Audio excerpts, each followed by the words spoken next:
Je, unajua kwamba damu yako ina uwezo wa kuzungumza hata kama umenyamaza? Kuna kitu kimoja ambacho watu wa kale walikifahamu, kitu cha kutisha. Damu si kioevu tu cha kuzungusha oksijeni mwilini.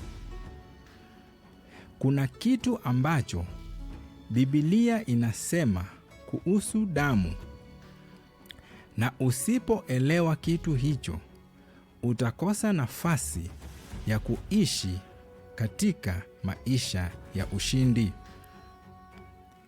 Sasa, katika enzi tunazoishi, damu inachukuliwa kama kitu tu cha kawaida. Lakini katika enzi za kale, damu ilichukuliwa kama kibeba uhai. Damu ndiyo ilikuwa inatumika kuficha dhambi. Damu katika Agano la Kale ndiyo ilikuwa inanyunyiziwa juu ya kiti cha rehema. Ndiyo ilikuwa inafunika agano na vifaa vile ambavyo vilikuwa ndani ya sanduku la agano.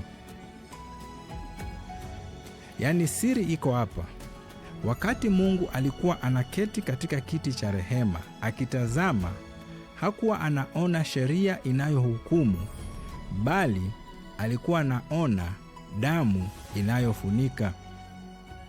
Siri ya kiroho ni hii: damu ina uwezo wa kubadilisha mtazamo wake Mungu.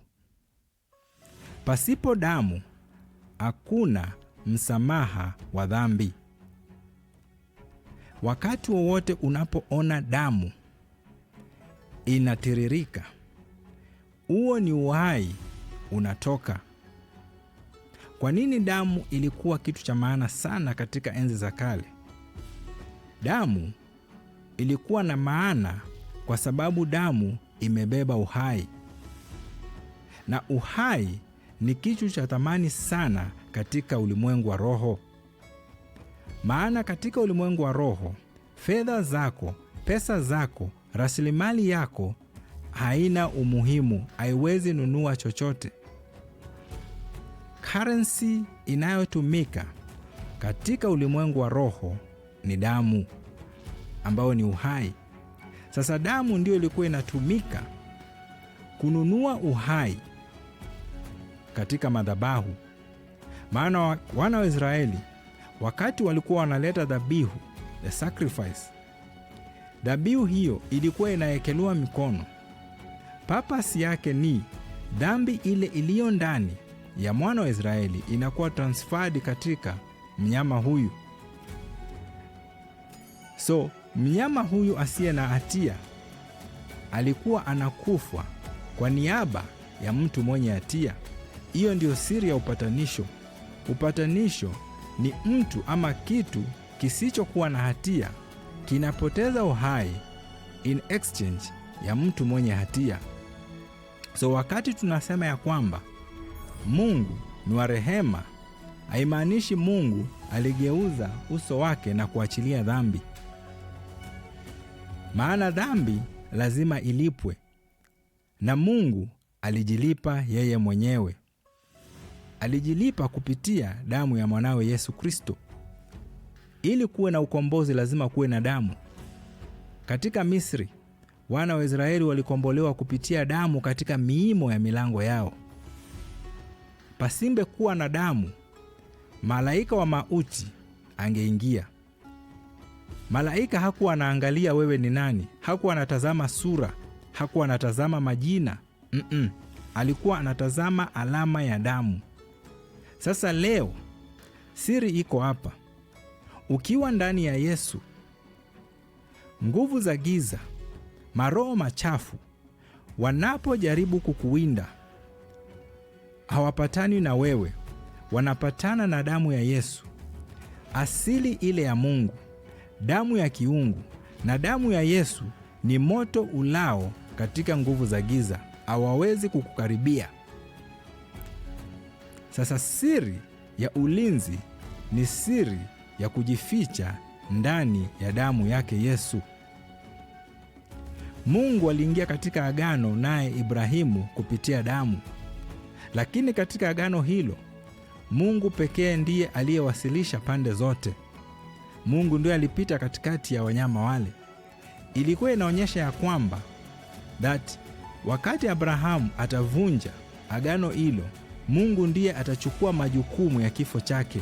Mungu ndiye angekufa kwa niaba yake. Hiyo ilikuwa inafichulia siri ya siku zinazokuja ambapo Mungu angekuja duniani afe kwa niaba ya mwanadamu. Bwana Yesu asifiwe. Sasa damu inatumika kuleta utakaso. Damu ya Yesu ndiyo inatusafisha. Damu ya Yesu ndiyo nguvu pekee inayo tu disconnect kutoka kwa laana zote za ukoo. Unaposhiriki katika meza ya Bwana, unachukua asili ile ya Mungu ndani yako. Tabia zako zinaanza kubadilika. Unakuwa na upendo, unakuwa na faraja. Tabia ile ya Yesu, tabia ya uungu inaanza kuzaliwa ndani yako. Ndiposa Paulo alikuwa na ukali sana katika makanisa ya kale, akiwaonya kwamba ni vyema wafahamu uzito wa meza ya Bwana. Haikuwa tu ni jambo la kawaida. Meza ya Bwana, unapojua maana yake, magonjwa hayawezi kuwa na nafasi katika nafsi yako. Laana hazifai kuwa na nafasi katika nafsi yako, maana laana inaishi ndani ya damu. Laana za ukoo hazikae katika mifupa. Laana iko ndani ya damu. Maana kila mtu ambaye amezaliwa leo amebeba damu ile ya babu yake. Na kile ambacho babu yako alishiriki ndani, kama alishiriki katika madhabahu za giza, katika utoaji damu, bado maagano hayo yako ndani yako. Chochote alichoshiriki, ni kula ama ni kufanya nini, kiko ndani ya damu yako. Maana damu ni kibeba kumbukumbu. Sasa wakati hujapeana maisha yako kwa Yesu Kristo, damu yako haijatakaswa, haujafunikwa. Hii ndiyo siri moja ambayo nguvu za giza, mapepo wachafu wanatumia wanapokutrack. Wanapotafuta babu yako, wanamuona ndani yako. So wakitaka ukusumbua, wanainua kile kitu ambacho kiko ndani ya damu. Maana damu ni kibeba record. Sasa damu ya Yesu ndiyo damu pekee yenye nguvu ya kufuta rekodi zote za ukoo wa mababu zako. Rekodi zote ambazo zinaenda dhidi ya maisha yako. Damu ya Yesu ina uwezo ya kusilence marekodi hizo na kufuta kila aina ya laana. Maana ni damu ya uzima wa milele. Na ukiangalia maandiko katika Yohana 6:53, Yesu anasema hivi: hivyo Yesu akawaambia, amin amin nawaambia, msipoula mwili wa mwana wa Adamu na kuinywa damu yake, hamna uzima ndani yenu. Msipoula mwili wa mwana wa Adamu na kuinywa damu yake, hamna uzima. Uzima huu ni uzima wa milele. Kumbuka, damu ya Yesu ilikuwa na uzima wake Mungu, uhai wake Mungu, uhai usiokufa. Sasa unapompokea Yesu, uzima huu wa Mungu, ndipo unapoitwa mwana wa Mungu, maana umebeba uzima huu wa Mungu. Hii ndio siri, hii ndio alama ambayo wewe tena hauhusishwi tena na damu ile ya mababu zako, bali wewe umekuwa mwana wa Mungu. Ufalme wa Mungu unakutetea, unakupigania, maana wewe ni mmoja wao, wanakutambua. Sasa Wakristo wengi wamekosa kuelewa nguvu iliyo ndani ya damu, na maadui zao wanaelewa thamani ya damu. Sasa unapoelewa mambo haya, utajua jinsi ya kutumia damu ya Yesu katika maisha yako ya kila siku. Na usipoelewa nguvu iliyopo ndani ya damu ya Yesu, then utaishi maisha ya kuteseka kwa sababu umekosa kuelewa. Sasa damu ya Yesu ni damu ambayo ilimwagika kwa kila mmoja aweze kupata wokovu. Sasa kama uko pale haujampokea Bwana Yesu, ningependa kukupa nafasi hii uingie katika ushirika huu na Mungu. Uingie katika agano hili jipya ambalo ni agano la damu. Sasa rudia nyuma yangu, sema: Bwana Yesu, mimi ni mwenye dhambi, niko mbele zako, nisamee dhambi zangu zote na makosa. Futa jina langu kwa kitabu cha hukumu, andika jina langu kwa kitabu cha uzima. Nimemkataa shetani na kazi zake zote. Nimekubali Yesu uwe Bwana na mkombozi wa maisha yangu kuanzia sasa na hata milele.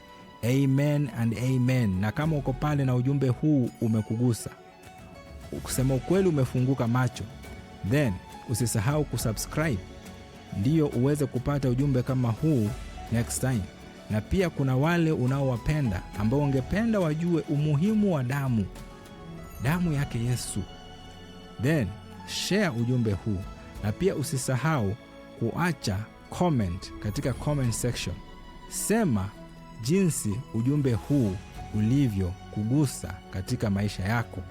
Na pia unaweza nipata kupitia nambari hii 0723508528. Na pia kusimama na huduma hii, unaweza tuma mchango wako katika nambari hii 0723508528. Tuonane tena wiki ijayo, and shalom.